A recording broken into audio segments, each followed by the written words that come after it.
Assalamualaikum warahmatullahi wabarakatuh. Perkenalkan saya Ela Nur Ramadhani. Di sini saya akan menganalisis film dari Korea Selatan yang berjudul Kim Ji-young. Guna memenuhi tugas UTS mata kuliah teori-teori kepribadian dengan dosen pengampu Dr. Nina Permatasari, Spesi MPD, serta Ibu Eklis Caseda Makaria MPD. Kim Ji-young War 1982 merupakan film yang berasal dari Korea Selatan.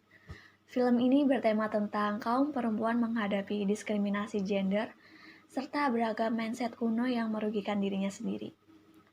Kim Ji-young adalah wanita biasa yang bekerja di agensi kehumasan. Lalu kemudian Kim Ji-young menikah dan memiliki seorang anak. Saat diketahui ia sedang mengandung, Kim Ji-young dipaksa berhenti dan bekerja yang selama ini ia gandrungi, dan harus menjadi ibu rumah tangga seutuhnya. Karakter Kim Ji-young merupakan seorang wanita yang sudah bersusah payah untuk menuntut ilmu hingga sarjana. Namun, ia tidak mendapatkan hak untuk menekuni karir yang menjanjikan. Ia selalu bekerja ekstra untuk melakukan pekerjaan rumah. Namun, usahanya tidak pernah diapresiasi dan hanya dianggap memang sudah sewajarnya ia melakukan hal tersebut. Karena berbagai macam tekanan dan trauma yang dialami oleh Ji-young, akhirnya menimbulkan dampak psikologis pada kepribadiannya. Ada kalanya ia berbicara sebagai orang lain, terkadang sebagai ibunya, neneknya yang telah meninggal, atau sebagai sahabatnya di masa lalu yang meninggal setelah melahirkan. Karena hal tersebut, Dae-hyun suaminya memutuskan untuk membawa Ji-young ke psikiater. Dari film Kim Ji-young ini masuk ke dalam teori kepribadian Sigmund Freud, tokoh utama dan pertama yang melahirkan gagasan mengenai psikologis manusia. Gagasan yang dikemukakan oleh Freud ini dinamai psikoanalisis. Dalam konsepnya, Freud menganggap bahwa manusia memiliki energi psikis yang mendorong manusia untuk berperilaku dan sifatnya dinamis. Adapun energi psikis yang dimaksud Freud dalam kepribadian manusia, ada 3, yaitu id, ego, dan superego. Prinsip id pada dasarnya menuntut pemerolehan dan pemenuhan kepuasan dan menghindari rasa sakit. Ketika id terpenuhi timbul perasaan senang dan puas. Sebaliknya ketika id tidak terpenuhi, maka akan timbul ketegangan. Ringkasnya id berisi energi psikis dan prinsip kepuasan. Selanjutnya ego. Ego merupakan kontinuitas dalam pencarian kesenangan dalam id, namun tidak bersifat bebas sebab terikat oleh kepatutan untuk patuh pada realitas. Fase ini terjebak di antara id dan superego, yang keduanya saling bertentangan. Ego berusaha untuk menyalurkan keinginan dan dorongan pada id, dan berusaha untuk memenuhi tata etika yang berlaku pada superego. Pembatasan keduanya akhirnya dibangun ego melalui gambaran realitas. Oleh karena itu, jika id lahir dengan prinsip kepuasan, maka ego melalui gambaran prinsip realita. Ego ini bertugas sebagai pengawasan atau penanggung jawab realitas. Terakhir, superego. Superego ini berisikan tatanan kepribadian yang mengandung unsur evaluatif atau penilaian mengenai baik dan buruk. Komponen kepribadian ini merupakan aspek moral kepribadian, sebab peran utamanya yakni menentukan perihal benar atau salah, pantas atau tidak pantas, sehingga tindakan yang dilakukan sesuai dengan tatanan moral dalam masyarakat. Ketika terjadi konflik batin di antara kekuatan id dan superego untuk menguasai ego, maka sangat bisa dipahami kalau ego merasa terjepit dan terancam seolah-olah akan lenyap digilas kedua kekuatan tersebut. Perasaan terjepit ini disebut sebagai kecemasan ahianti. Perasaan ini berfungsi sebagai tanda bahwa ketika ia bertahan sambil tetap mempertimbangkan kelangsungan hidup, ia sebenarnya berada dalam bahaya. Kecemasan yang menguasai melahirkan pertahanan diri dari ego. Tanpa sadar, ego menghadang dorongan kecemasan tersebut menjadi wujud yang lebih dapat diterima dan tidak bersifat selalu mengancam. Kalimat yang dicetak tebal ini merupakan kalimat deklaratif dengan fokus pada frasa adjektiva menjadi pelaga atau frasa nomina menjadi pelupa, bermakna orang yang depresi posipartion. Frasa adjektiva mengalami perubahan sering lupa, sementara itu frasa nomina depresi Postpartum adalah depresi yang dialami oleh perempuan pasca melahirkan. Depresi jenis ini dialami oleh ibu beberapa pekan hingga berbulan-bulan atau hingga bertahun-tahun jika tidak segera diatasi. Melalui data ini diketahui kesulitan tokoh Kim Ji-young untuk beradaptasi dengan peran dan tanggung jawab barunya sebagai seorang ibu, sehingga suaminya menganggapnya mengalami depresi pasca melahirkan. Depresi tersebut muncul sebagai akibat tekanan nilai-nilai moral bahwa seorang perempuan yang telah melahirkan harus secara langsung beradaptasi dengan peran dan tanggung jawabnya sebagai seorang ibu. Selain itu, berdasarkan sifat feminim yang dikonstruksi oleh masyarakat, perempuan dewasa sudah sepantasnya memiliki naluri keibuan dalam dirinya. Tekanan dan konflik batin yang dialami pada akhirnya membentuk mekanisme pertahanan ego, berupa represi atau repression. Represi merupakan upaya menghindari impuls atau kecemasan serta perasaan yang menyakitkan dan mengancam keluar dari kesadaran. Kalimat ini menandakan suatu kelegaan, sebab ia dapat buang air kecil setelah menahannya di perjalanan dalam kereta. Melalui data ini dapat kita ketahui perasaan takut dan cemas Kim Ji-young menggunakan toilet umum karena banyaknya penemuan kasus kamera tersembunyi dalam bilik toilet. Penemuan kamera tersembunyi dalam bilik toilet umum tersebut tentu melanggar hukum yang berlaku mengenai hak dan privasi tubuh perempuan sebagai tindakan preventif objektivasi perempuan. Ketidaksesuaian norma hukum terhadap lingkungannya melahirkan perasaan cemas oleh Kim Ji-young. Rasa cemas tersebut pada akhirnya ditimbun hingga membentuk mekanisme pertahanan ego. Bentuk mekanisme pertahanan ego yang dimunculkan adalah pengingkaran atau denial. Pengingkaran atau denial adalah menjauhkan kejadian-kejadian negatif dari kesadaran dengan cara memblokir peristiwa yang terlalu banyak ditanggulangi sendirian. Kasus kamera tersembunyi ini sangat merugikan perempuan. Selain pelaku menggunakannya untuk objek pemuasan kebutuhan seksual, pelaku juga mengeksploitasinya untuk diperdagangkan.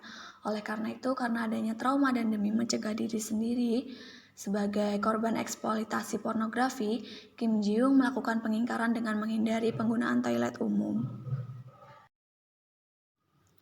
Kalimat ini merupakan bentuk formasi reaksi atau reaction formasi yang menyatakan kekaguman. Pernyataan kekaguman tersebut ditandai dengan frasa indah sekali. Pada adegan yang ditampilkan terlihat Kim Ji-young diberi hadiah celemek oleh ibu mertuanya. Sebelum menuturkan kekaguman atas hadiah celemek yang diberikan ibu mertuanya, Kim Ji-young memasang wajah datar. Wajah datar terlihat sekilas saat ia membuka hadiah dan mengenali benda yang menjadi hadiah tersebut. Maka dapat diketahui bahwa aid yang muncul adalah ekspresi wajah datar yang menandakan bahwa Kim Ji-young kurang menyukai hadiah celemek tersebut. Hadiah berupa celemek tersebut memberikan nilai-nilai tersirat. Nilai tersirat tersebut menggambarkan kaidah sosial masyarakat patriarki.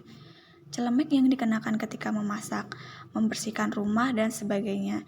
Jika dikaitkan dengan adegan dalam film, maka makna kontekstual dari pemberian hadiah celemek dari ibu mertua Kim Ji-young berisi sebuah pesan. Pesannya yaitu agar Kim Ji-young menjadi lebih rajin dan semangat mengerjakan pekerjaan domestiknya sebagai ibu rumah tangga. Perempuan yang diberi hadiah celemek diharapkan agar tetap fokus pada pekerjaannya di dalam rumah, yaitu memasak, mencuci, dan membersihkan rumah, sesuai dengan kas masyarakat patriarki yang menempatkan perempuan dalam ranah domestik. Melalui perasaan kurang suka terhadap hadiah celemek dan pertentangan nilai moral agar menghargai pemberian orang lain serta patuh terhadap kaidah moral patriarki, tokoh Kim Ji-young membangun sebuah mekanisme pertahanan ego. Mekanisme pertahanan yang dibangun adalah bentuk reaksi formasi. Reaksi formasi dibentuk ketika tokoh mengubah suatu impuls kecemasan yang mengancam dan tidak sesuai serta tidak dapat diterima norma sosial menjadi suatu bentuk yang lebih dapat diterima. Scan ini merupakan bentuk pembalikan atau reversal. Rasa kesal Kim Ji-young terhadap dirinya yang tidak dapat menyelesaikan masalahnya sendiri. Penyalahan atas diri sendiri tersebut membentuk mekanisme pertahanan ego yang berupa pembalikan atau reversal. Pembalikan atau reversal yakni tindakan mereduksi status ego aktif menjadi pasif dengan mengubah perasaan dan impuls yang menimbulkan kecemasan terhadap orang lain menjadi ke arah sendiri. Alih-alih berjuang mencari masalah atas ketidaksepakatnya terhadap ideologi-ideologi lingkungannya yang patriarkis. Tokoh Kim Ji-young menyalahkan dirinya sendiri.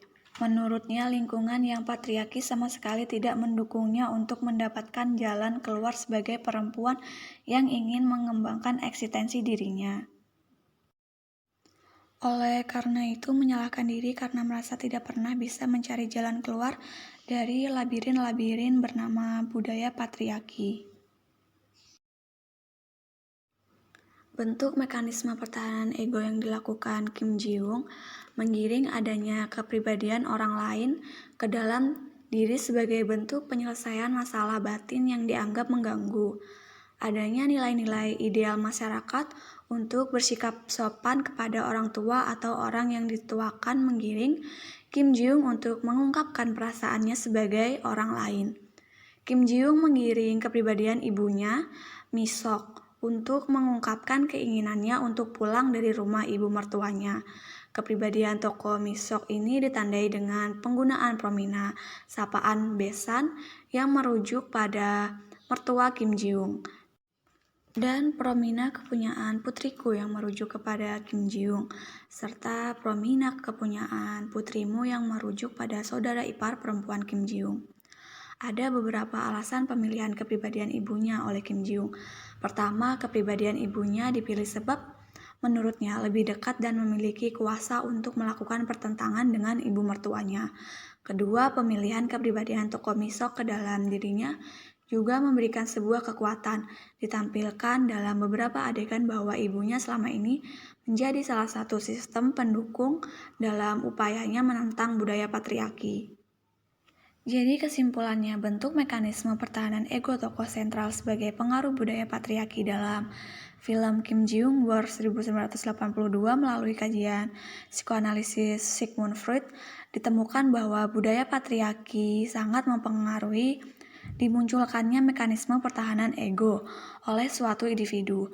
Bentuk mekanisme pertahanan ego yang paling sering muncul adalah introjeksi. Hal ini menunjukkan bahwa nilai patriarki mendominasi dan menindas perempuan sebagai pihak inferior, serta adanya nilai-nilai feminitas yang melahirkan stereotipisasi bahwa perempuan adalah pribadi dengan karakter yang lemah lembut, diam, dan tenang.